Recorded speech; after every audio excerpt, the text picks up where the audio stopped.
Hoje eu gostaria de começar a nossa série falando sobre paternidade, e para isso, aliás, é um termo um pouco confuso, porque na verdade eu vou falar de paternidade e de maternidade, tá?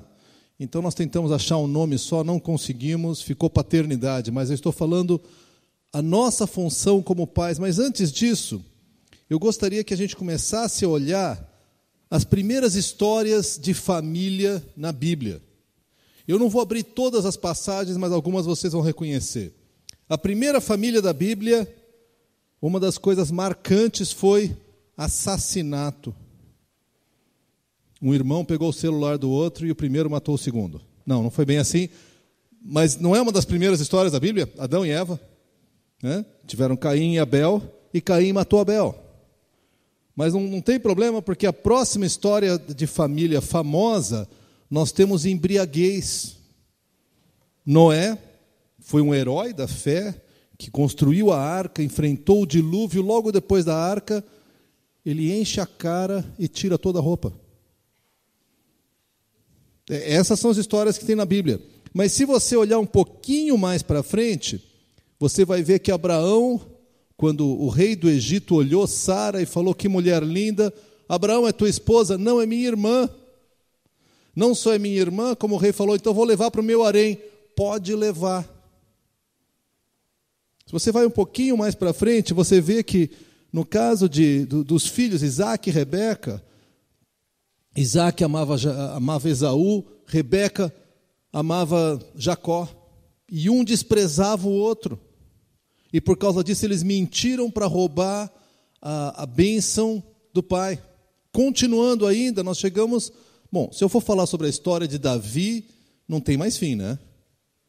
Não só de adultério, como também de filhos rebeldes. Por que eu falo sobre isso?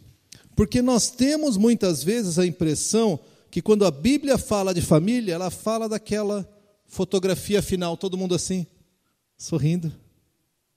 Eu quero dizer para vocês que se você olhar as histórias de família na Bíblia, o que você vai ver é o caos. É ou não é? A grande maioria de histórias de família na Bíblia é confusão, é desobediência, é gente mentindo, gente enganando, gente enrolando. O que nos leva, obviamente, à pergunta seguinte, que é: por que então a Bíblia fala sobre família?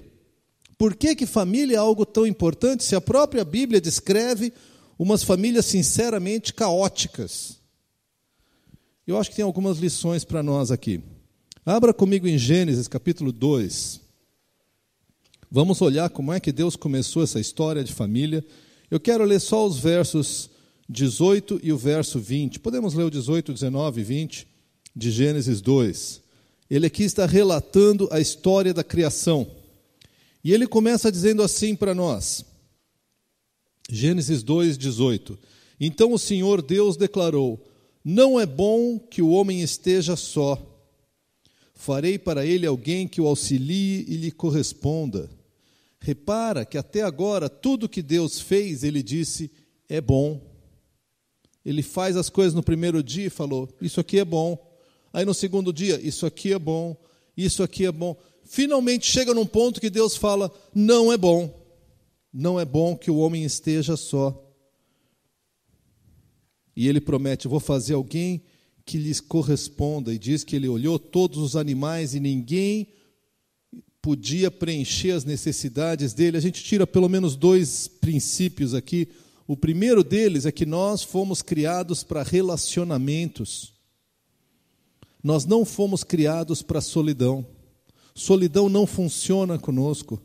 Não só relacionamentos, mas relacionamentos complementares ou complementariedade, que é um nome comprido, mas quer dizer o quê? Que um se encaixa com o outro. Que um vai complementar, vai deixar o outro completo. Não vai competir com o outro, mas ele vai somar, não no sentido de ser igual, mas as suas diferenças se complementam. E deixa eu acrescentar, e atritam. O pessoal diz que os opostos se atraem, pode ser, mas também se irritam. E se provocam, e se atritam. E Deus faz isso de propósito. E eu quero dizer ainda mais, eu creio que nós lemos aqui, quando Deus fala, não havia nenhum animal na criação que correspondesse ao homem. Nós fomos criados para relacionamento, nós fomos criados para nos relacionarmos e para nos complementarmos, nós fomos criados para o amor. E deixa eu dizer para vocês que para que haja amor, você precisa de duas pessoas que sejam iguais no seu valor e na sua dignidade.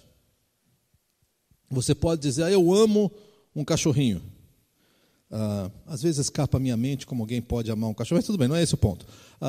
Eu amo um cachorrinho, mas é óbvio que esse tipo de amor não é o amor que nós estamos vendo aqui.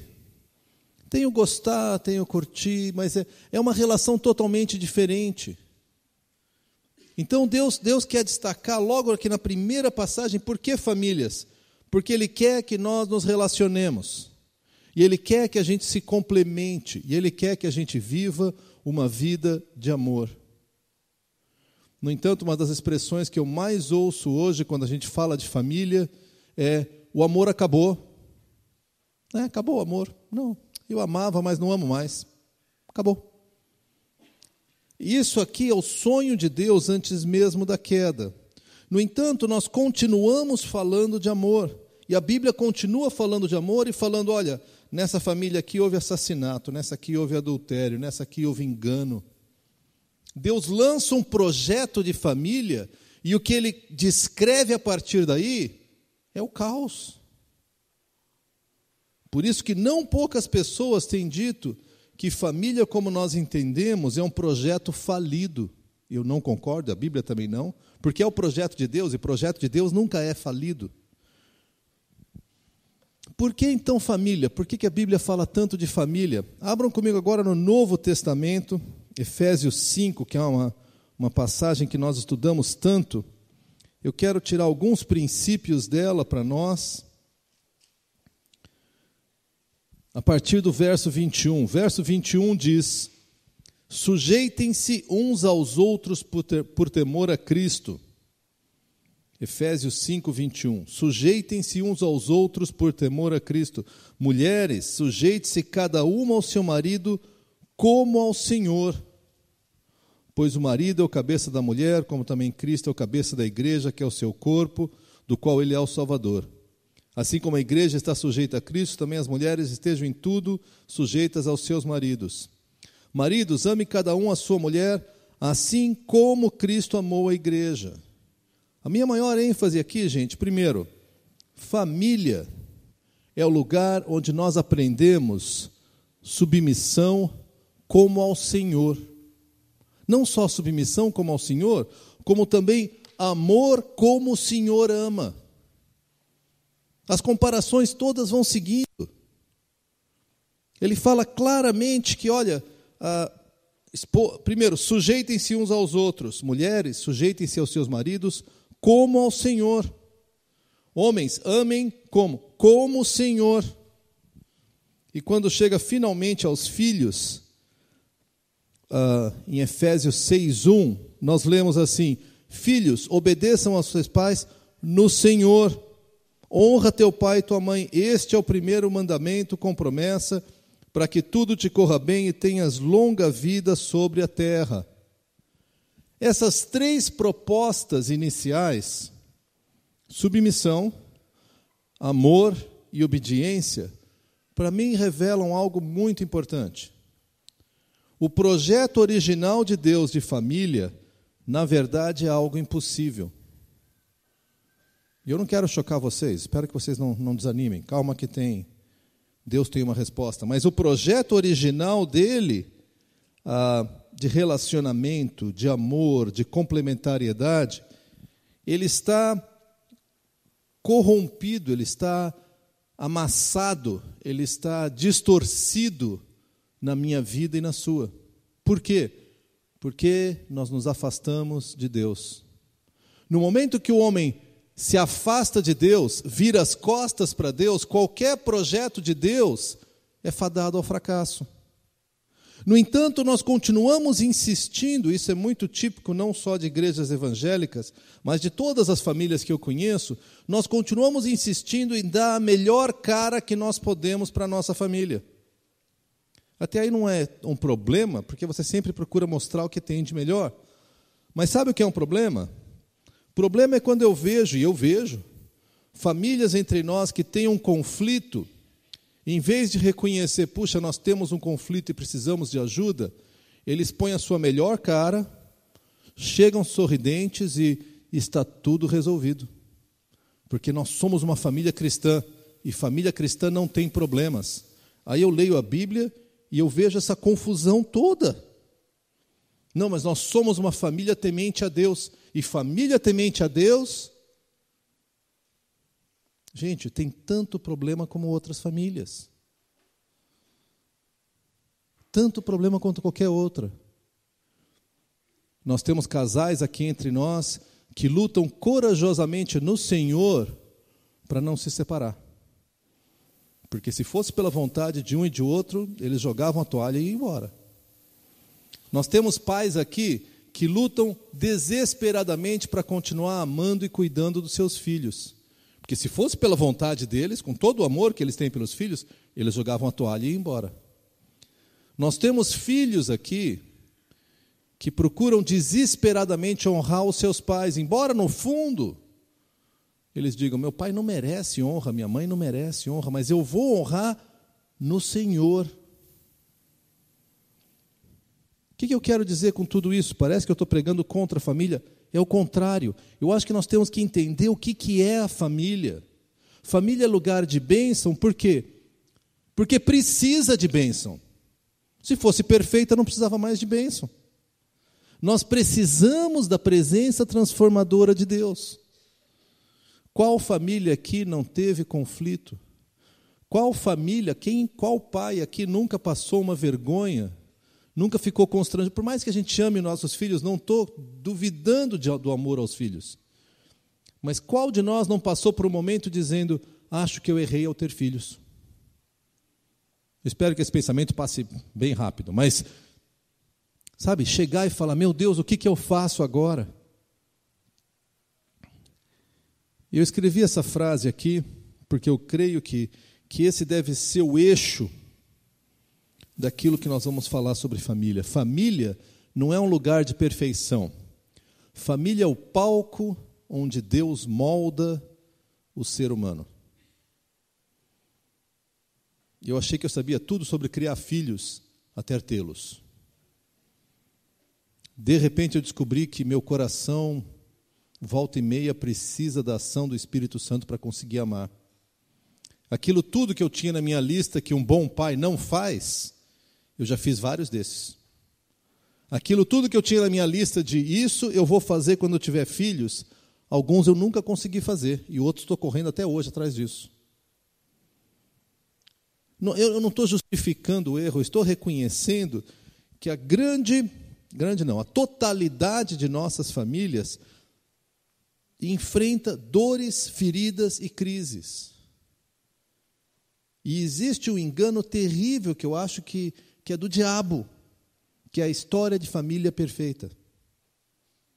Não existe família perfeita, não existe. Relaxa, descansa. Não estou dizendo fica resignado ao pecado e ao conflito, mas provavelmente, se você tem conflito na sua família, você é normal. E o amor de Deus te buscou e quer te buscar, e quer transformar a sua família, e quer te dar esperança, e quer de alguma maneira resgatar aquilo que é o plano original de Deus.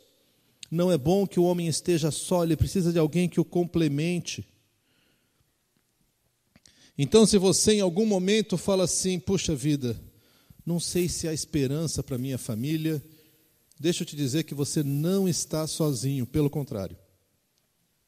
Família é o palco de Deus para trabalhar no teu coração e no meu coração. Família é o lugar onde é muito difícil disfarçar. Eu sempre brinco que eu olho para vocês aqui, vocês estão tão comportados, bonitinhos, bem vestidos, sorridentes, atentos. Vocês todos parecem perfeitos, me enganam fácil. Mas eu sei que vocês vão para casa e passam o domingo à noite, chega a segunda, terça, quarta, quinta, sexta, sábado, domingo. E a nossa realidade vem à tona. É na família que o nosso coração fica mais evidente. É na família que os nossos pecados são revelados. É na família que Deus tem condições de nos alcançar no nosso pecado, nos resgatar e nos dar uma vida diferente. Família é lugar de esperança. Por quê? Pelo plano de Deus e porque nossas famílias precisam de esperança. Nós precisamos ser alcançados pela esperança de Deus. Por isso que a frase continua: família é o palco onde Deus molda o ser humano e onde Ele manifesta o seu amor. Nós ouvimos a música aqui que o trio cantou, dizendo que o amor de mãe, ele é uma parte do amor de Deus. O amor de mãe não é perfeito, nós sabemos disso. Mas ele demonstra de muitas maneiras o amor de Deus. O amor de pai também demonstra o amor de Deus. O amor de irmãos, existe, viu? Também demonstra o amor de Deus. Então, família é o lugar... Como é que eu posso... Imagina que Deus tem um grande laboratório. E Ele quer experimentar se essa substância funciona com aquela, ou melhor ainda, Ele quer testar ou experimentar a resistência de uma substância. E Ele fala, onde eu vou testar se essa substância, se esse elemento aqui resiste às ações do ácido, da base, da eletricidade, da tensão? Já sei, família. Aí Ele põe eu e você dentro da família. Aqui tem ácido, aqui tem base, aqui tem tensão, aqui tem eletricidade, aqui tem tudo aquilo que vai testar os nossos limites. Não porque Deus é cruel, mas porque Ele quer nos levar até o limite, até que a gente chegue diante dEle e fala, Deus, se o Senhor não fizer, eu não consigo. E Deus fala, exatamente. Era isso que eu queria desde o começo. Porque quando tu desiste e se entrega para mim, aí eu posso te conduzir o resto do caminho. Aí eu posso gerar transformação na sua vida. Aí eu posso fazer de você uma bênção dentro desse palco onde eu continuo trabalhando com a tua vida. Família é onde os seus compromissos são testados. Família é onde a sua paciência é testada. Família é especialmente onde o seu amor é testado. Queridos, resistam ao engano do diabo da família perfeita. Com isso eu não estou dizendo vivam os conflitos de família contando para todo mundo, mas busquem como família ajuda para os conflitos que vocês têm. O pastor Daniel Reis falava com tristeza de alguns casais que chegavam para ele e falavam assim, pastor Daniel, nós já tentamos de tudo. Nosso casamento não tem mais jeito, por isso nós viemos falar contigo. Aí o pastor Daniel falava, mas por que veio falar comigo quando não tem mais jeito? Por que não veio falar comigo lá atrás, quando ainda tinha jeito? É que a gente tem vergonha de procurar ajuda. A gente tem vergonha de dobrar os joelhos, dobrar a cabeça e pedir a Deus ajuda, ou pedir para pessoas ao nosso redor. Nós achamos, eu vou dar um jeito, eu vou resolver sozinho. Imagina se os irmãos da igreja ficam sabendo que eu fiz isso. Imagina se as pessoas ficam sabendo que eu tive conflito na minha casa. Eu vou fazer de conta que eu não tive conflito. E não é para isso. Deus nos quer para nos testar, para trabalhar, para moldar o nosso coração.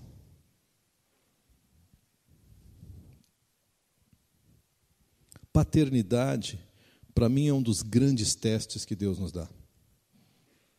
Estou vendo um casal ali que daqui a pouco vai enfrentar a paternidade.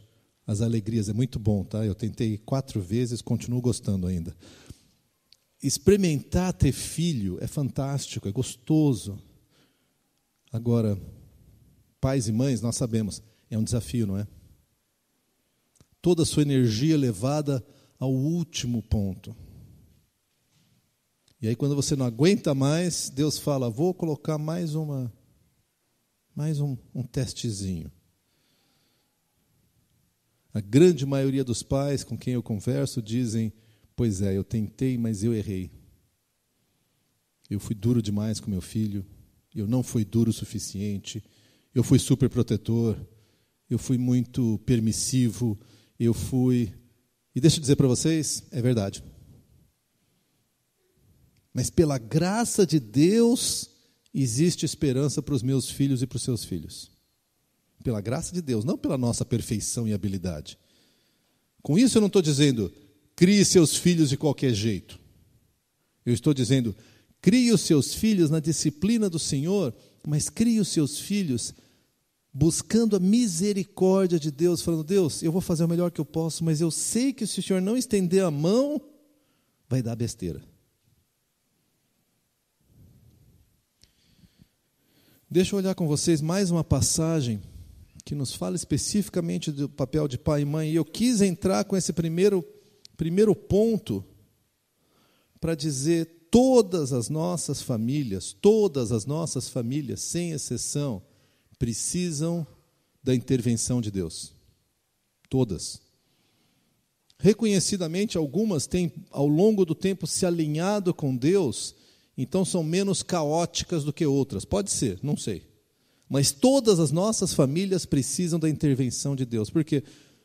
Porque nós somos seres humanos que precisamos da intervenção de Deus. Maridos, se algum dia você chegar ao ponto de dizer, puxa vida, eu não amo mais a minha esposa, não procura fora, querido. Dobra o teu joelho, clama por misericórdia. Se você não consegue fazer isso sozinho, me liga, eu vou chorar junto contigo. Mas a resposta de Deus para nós é uma só, ame. Mas eu não sinto amor, então você clama a Deus, pode fazer o que você quiser e fala, Senhor, enche meu coração de amor, porque eu não consigo. Esposas, se algumas de vocês, acho muito difícil conhecendo os homens aqui da Conde, mas vamos supor que algumas de vocês passem por um momento em que é difícil respeitar o seu marido. Você já falou 600 vezes e a anta não entende. Tu já deu todas as dicas e o cara não percebe. Deixa eu dizer que nós homens... Será que eu vou falar isso? Eu vou falar, depois o Roger corrige. Nós homens temos assim uns radares a menos, umas antenas a menos. Nós não percebemos tanto quanto vocês. Então, eu entendo quando a mulher diz, não dá para respeitar o cara. Querida, dobra o teu joelho e fala, Senhor Jesus, enche meu coração de respeito pelo meu marido. Porque o papel que o Senhor deu para ele, eu não queria para mim. Enche meu coração de respeito. Pais, clamem a Deus para serem bons pais para os seus filhos. Filhos, clamem a Deus para que seus pais sejam bênção na tua vida. Deixa eu olhar uma passagem que eu quero ver com vocês sobre papel de pai e mãe. 1 Tessalonicenses, vira mais algumas páginas aí de Efésios, onde nós estávamos. 1 Tessalonicenses, capítulo 2, versos 7 a 12. Eu vou só expor a passagem, que é uma passagem muito conhecida, e quando eu exponho essa passagem, eu não estou querendo aqui aumentar a culpa de vocês. O que eu quero é que vocês entendam, esse é o padrão, eu não atingi, e provavelmente deste lado do céu eu não vou atingir.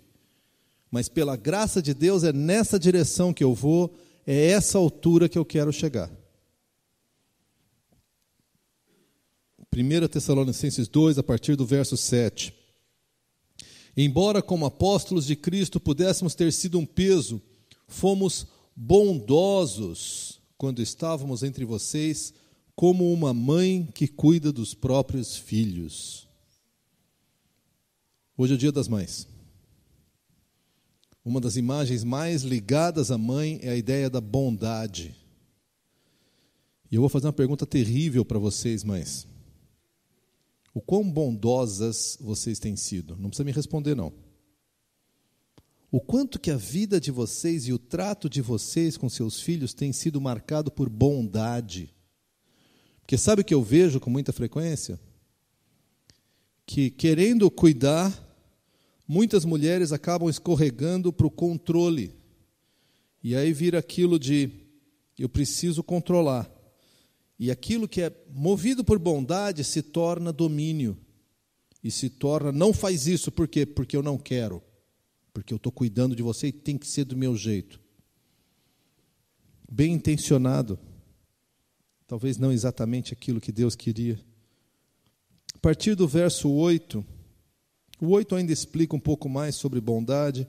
O apóstolo Paulo se compara com uma mãe e diz assim: sentindo assim tanta afeição por vocês, decidimos dar-lhes não somente o evangelho de Deus, mas também a nossa própria vida, porque vocês se tornaram muito amados por nós. Dar a vocês a nossa própria vida. Mães, e essa imagem da mãe é muito usada, que alguém que dá a própria vida pelos seus filhos. Queridas mães, a minha oração é que isso seja uma realidade na vida de vocês.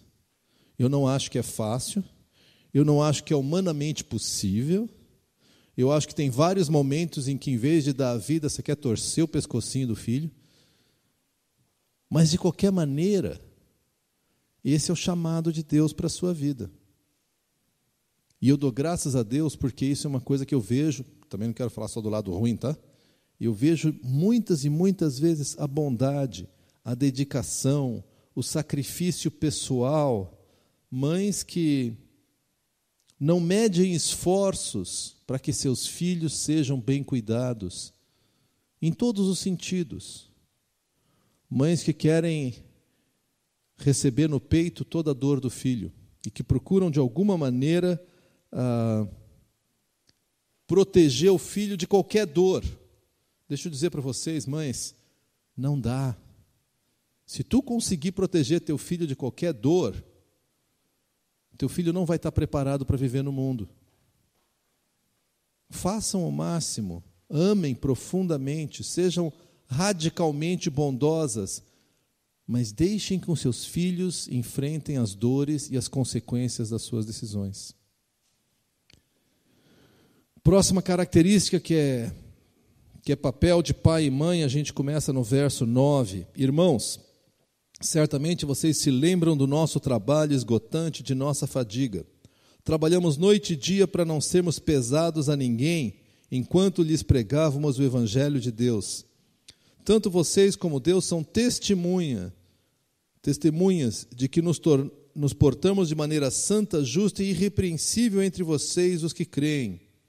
A segunda função nossa como pais e mães é sermos irrepreensíveis diante de nossos filhos. Deixa eu adiantar de novo, impossível, tá? Quer saber como é que é a sua vida? Pergunte para os seus filhos: filho, no que eu tenho errado? Se o seu filho tiver mais que 7 anos, ele vai ter uma boa lista.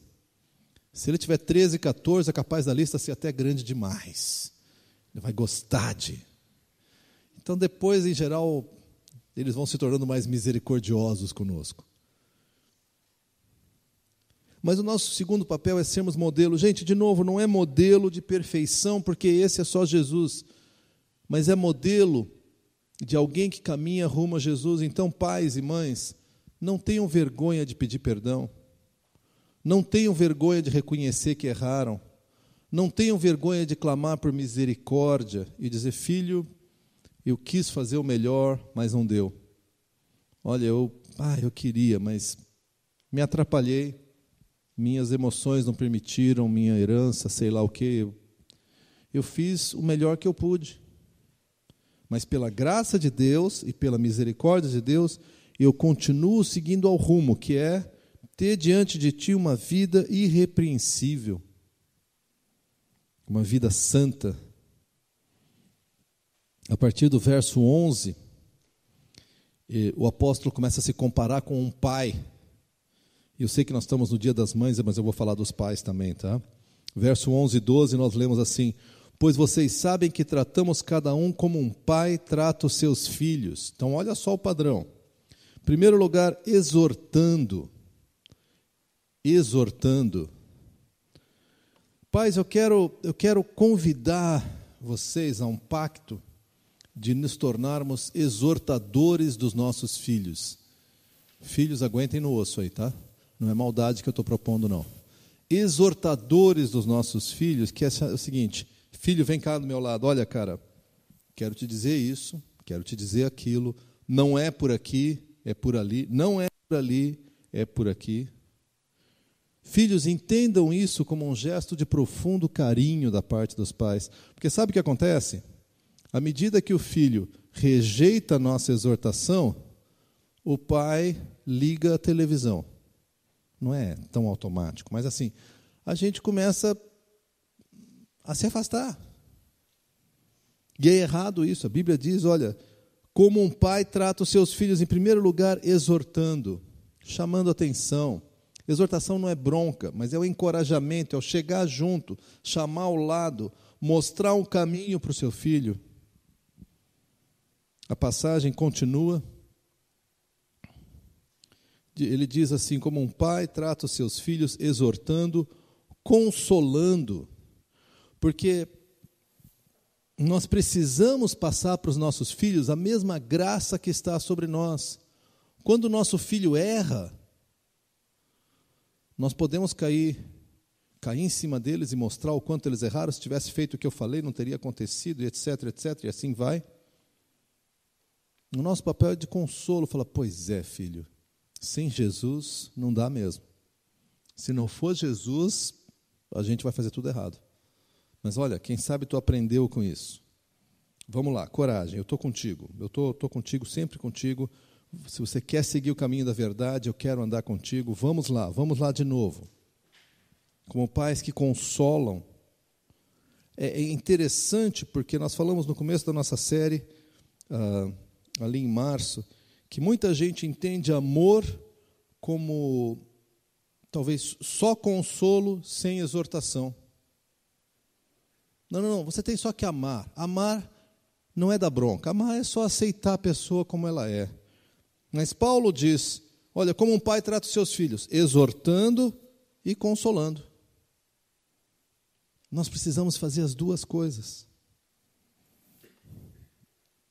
E o verso continua dizendo, exortando, consolando e dando testemunho. Dando testemunho é falando da nossa própria vida, da nossa própria luta, de como Deus nos resgatou, de como Deus nos perdoa. O que nós precisamos nas nossas famílias é a graça de Deus. Não uma graça barata que passa a mão por cima e não, tudo bem, ninguém precisa ficar sabendo. Mas uma graça radical que diz, filho, tu pecou, nós vamos acertar isso aqui e vamos continuar andando em direção a Jesus. Porque o teu pecado não te torna indigno. O teu pecado te torna como eu. O que te põe de volta no caminho de Deus é o perdão, o arrependimento e o continuar declarando e dando testemunho que lá é o caminho certo. É para lá que eu vou. É nessa direção que eu quero crescer. Por fim, ele diz, exortando, consolando e dando testemunho, para que vocês vivam de maneira digna de Deus que os chamou para o seu reino e glória. Pais e mães, nossas famílias não são projetos de perfeição.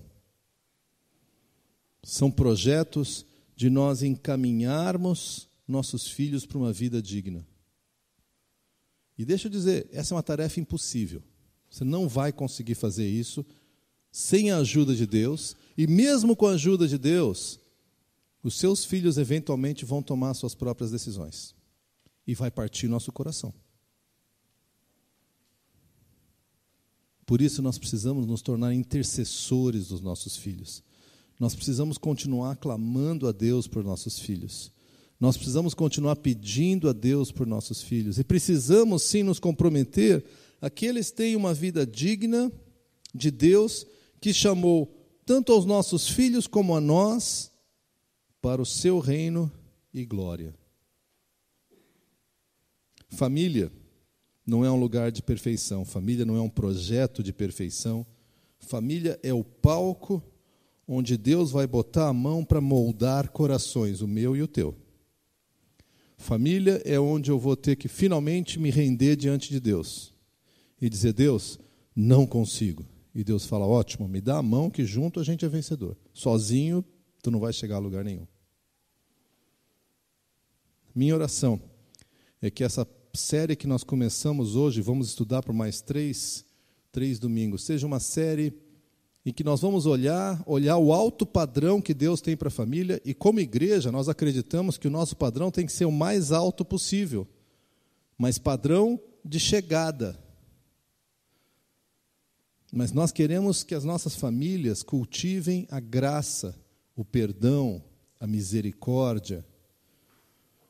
E se alguém cai, mas continua dizendo: é para lá que eu vou, nós falamos: então vamos junto, vem cá. Baixe sua cabeça comigo.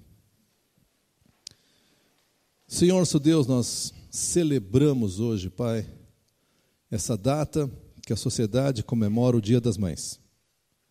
Nós celebramos esse exemplo de amor que nós percebemos, mas nós não queremos proclamar aqui um amor perfeito, um amor que não tem erros, pois isso seria falso. Nós reconhecemos que nossas famílias são lugares de bênção, mas lugares de caos também. São lugares de liberdade, mas também contextos de dor e de sofrimento. E nós queremos, ao mesmo tempo que cultivamos e celebramos o amor que existe entre nós, nós queremos reconhecer que nossas famílias são o palco onde o Senhor trabalha com as nossas vidas e quebranta o nosso coração e também demonstra o seu amor. Vem demonstrar o seu amor entre nós, Pai. Nós precisamos do teu amor. Nós precisamos ouvir a tua voz. E nossas famílias, Pai, precisam da tua presença transformadora. Não há nenhuma família representada aqui, Pai, nenhuma família aqui que precise menos de ti. Todos nós precisamos andar na tua intimidade, no teu conhecimento e no teu amor. Vem falar conosco, vem trabalhar em nossas famílias, vem transformar o nosso viver. É o que eu peço, é o que eu agradeço, no nome de Jesus.